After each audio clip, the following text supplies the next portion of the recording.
ఇప్పుడు వచ్చేసరికి చంద్రబాబు గారి హయాంలో పట్టణాల్లో అత్యాధునిక నాగరికతతో G+3 టిట్కో ఇల్లు కట్టివ్వడం జరిగింది.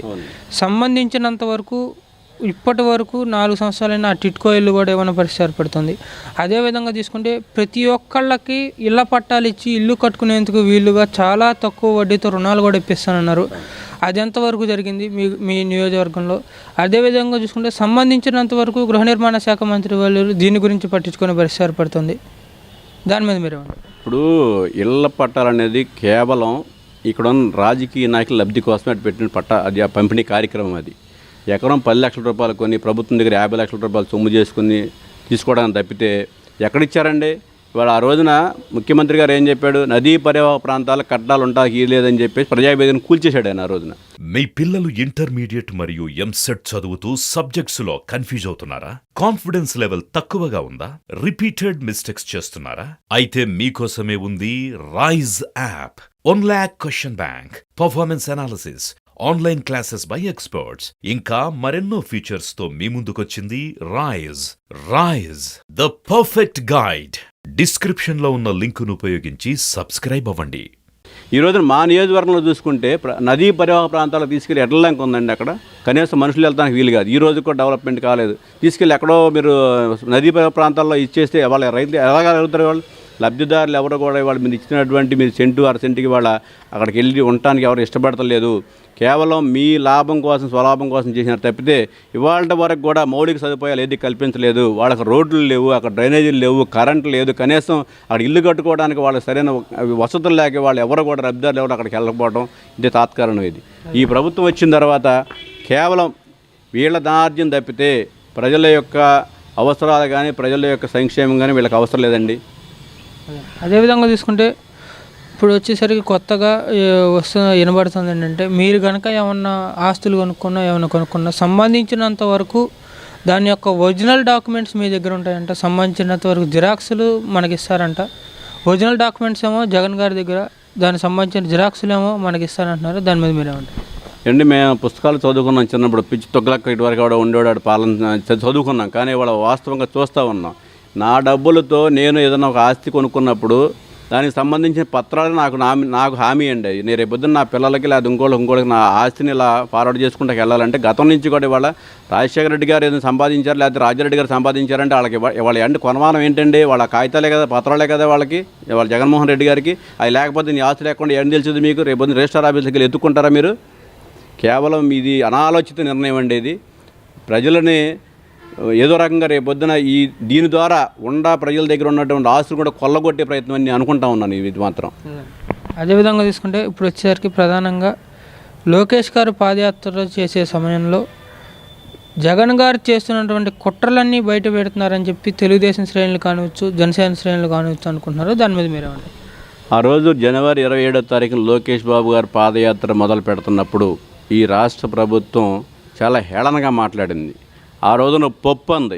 ఈ రోజున అదే లోకేష్ బాబు నిప్పయ్యి దావాలంగా వ్యాపించి ఈ వైసీపీ ప్రభుత్వాన్ని దహనం చేస్తున్న విషయం వాళ్ళకి అర్థమైంది. ఎందుకంటే నడుస్తున్న కొద్దీ ప్రజాదరణ పెరిగి లక్షలాదిగా స్వచ్ఛందంగా వచ్చి ప్రభుత్వం మీద వ్యతిరేకత వ్యక్తం చేస్తూ రాబోయే ప్రభుత్వం చంద్రబాబు గారు ప్రభుత్వం అయితే రాష్ట్రాన్ని రక్షించగలడని చెప్పి మరి లోకేష్ బాబు పాదయాత్రకి అనూహ్య స్పందన రావటం ఈ రాష్ట్ర ప్రభుత్వం చూసి ఓర్చుకోలేక తట్టుకోలేక ఎన్నో ఆంక్షలు పెట్టింది. వాలంటీర్ని అరెస్ట్ చేసింది, లేదా తప్పుడు కేసులు పెట్టి ఎంతోమందిని తీసుకెళ్ళి లోపలేయటము, మరి మైకులున్న వాహనాలు లాక్కోవడం, ఆయన కనీసం నిలబడటానికి కుర్చీ కూడా లేకోకుండా స్టూల్ మీద నుంచున్నా సరే లాగేసి ఆయన పడేయటం, ఆయన కూడా నానా ఇబ్బందులు పెట్టడం జరిగింది. అదే క్రమం అయినా సరే మొక్కవోని దీక్షతో లోకేష్ బాబు గారు చేస్తున్న పాదయాత్ర నిర్విఘ్నంగా దిగ్విజయంగా జరుగుతూ ఉంటే చంద్రబాబు గారు అరెస్ట్ అని ఒక కుట్ర తీసుకొచ్చి ఒక తప్పుడు కేసు ఒకటి పెట్టి ఆయన తీసుకొచ్చి ఆయన జైల్లో పెట్టడం జరిగింది. అదేవిధంగా తీసుకుంటే ఇప్పుడు వచ్చేసరికి ప్రధానంగా మన రాష్ట్రంలో కొత్తగా ఒక కంపెనీ వచ్చింది లేదు, వచ్చిన కంపెనీలు వెళ్ళిపోతున్న పరిస్థితి ఏర్పడుతుంది. సంబంధించినంత వరకు జగన్ గారు పాదయాత్ర చేసే సమయంలో కావచ్చు, నవరత్నాల్లో కావచ్చు, ఇచ్చినటువంటి హామీల్లో ప్రతి ఒక్క జనవరికి జాబ్ క్యాలెండర్ రిలీజ్ చేస్తానన్నారు. డిఎస్ఏ కాదు, మెగా డిఎస్ఏ ఇస్తానన్నారు. ఉద్యోగులకు వచ్చేసరికి సిపిఎస్ విధానాన్ని రద్దు చేస్తానన్నారు. ఈ విధంగా చూసుకుంటే ఏ ఒక్కటి చేయని పరిస్థితి ఏర్పడుతుంది. దాని మీద మీరేమంటారు? నేను ఇందా చెప్పా కదండి, ఈ అబద్ధాలతో వచ్చిన ప్రభుత్వం అండి ఇది. కేవలం వాళ్ళకి పాలన మీద దృష్టి లేదండి, పాలన మీద అవగాహన లేదు. పౌరుల గురించిన అవగాహన లేదు. కేవలం దోసుకొని తప్పితే ఇంకా ఏది కూడా వాళ్ళకి అవగాహన లేదు. ఇవాళ ఉద్యోగస్తులందరికీ కూడా మీరు ఏం కల్పించారు ఆ రోజున? సిపిఎస్ అదే ఉందన్న వారం రోజులు అయిపోద్దని చెప్పారు మీరు. ఇవాళ ఎంతమంది నిరుద్యోగ యువత వాళ్ళు రోడ్డున పడిపోతాం ఈ రాష్ట్రంలో. ఒక్క డిఎస్సీ లేదు, మీరు కనీసం జాబ్ క్యాలెండర్ లేదు. మీరు ఇచ్చిన ఉద్యోగాలు ఏంటి అని అంటే 5,000 రూపాయలకి, కేవలం 5,000 రూపాయలు ఇవాళ యువత భవిష్యత్తు నాశనం చేస్తున్నారు. వాస్తవంగా చెప్పాలంటే వాలంటీర్స్ వ్యవస్థ ఇవ్వడం వల్ల మీరు ఏమవుతుంది, 5,000 రూపాయల కోసం వాళ్ళ ఆ గ్రామాలు ఉండిపోవాల్సి వచ్చింది. వాళ్ళు పాపం ఎందుకు ఉండిపోయారు? 5,000 రూపాయల కంటే ఇంకా వేరే ఉద్యోగ అవకాశాలు లేవు. ఎంతో డిగ్రీ చదువుకొని పీజీ చేసిన వాళ్ళు కూడా వాళ్ళకి సరైన ఉద్యోగ అవకాశాలు లేకపోవడం, లేకపోతే వాళ్ళకి భద్రత కల్పించకపోవడం వల్ల వాళ్ళ ఈ నిరుద్యోగ ఏదో ఒకటి బతకాలనే ఆలోచనలో ఇవాళ 5,000 రూపాయలకి చేట జరుగుతూ ఉంది. ఇవాళ 5,000 రూపాయలు ఏ పక్వత ఏం చెప్పి అడుగుతా ఉన్నాను ఇవాళ. అదేవిధంగా తీసుకుంటే సంబంధించినంత వరకు ఈ యొక్క పరిశ్రమల మీద, ఈ యొక్క దీని మీద ఐటీ మినిస్టర్ గారు కూడా పట్టించుకునే పరిస్థితి. అదేవిధంగా చూసుకుంటే విద్యాశాఖ మంత్రి గారు అయితే మన రాష్ట్రంలో ఎక్కువ మంది చాలామంది చదువుకుంటున్నారు కాబట్టి ఉద్యోగాలు ఇవ్వలేకపోతున్నామని చెప్పి విద్యాశాఖ మంత్రి గారు అంటున్నారు. దాని మీద ఇది చాలా హాస్యాస్పదం అండి. ఎక్కువ మంది చదువుకుంటే డెవలప్ అవ్వడం, ఎక్కువ మంది చదువుకోవాలి, ఎడ్యుకేటెడ్ అవ్వాలనేది మనం ఎప్పటి నుంచో కూడా మనం ప్రభుత్వాలు వాళ్ళ విద్యా వ్యవస్థను బలోపేతం చేసి విద్యా వ్యవస్థ ద్వారానే ప్రజలకు అవగాహన కలుగుద్ది, లేకపోతే పౌరుల యొక్క వాళ్ళ యొక్క జీవితాలను మెరుగుపరచుకోవడానికి విద్యా వ్యవస్థ కావాలి. ఇవాళ మన రాష్ట్రం నుంచి ఎంతోమంది తెలుగు ప్రజలు వెళ్ళి ఇతర దేశాల్లో ఉద్యోగాలు చేసుకుంటూ లక్షలాది రూపాయల జీతాలు తీసుకుంటూ సంపాదించుకు రాబట్టే వాళ్ళు ఎంతో కొంత కొన్ని కుటుంబాలు అనేవాళ్ళు గౌరవంగా బతకగలుగుతున్నారు. విద్య లేనిదే ఏమీ లేదు. విద్య లేకపోతే తెలివి ఉండదు మనకి. తెలివి లేనప్పుడు ఆటోమేటిక్గా ఏమవుతుందంటే అన్ని అరాచకాలు మొత్తం మొదలవుతాయి. ఎక్కడ ఏ దేశంలో వెళ్ళినా సరే విద్యకు ముందు ప్రాధాన్యత ఇస్తారు.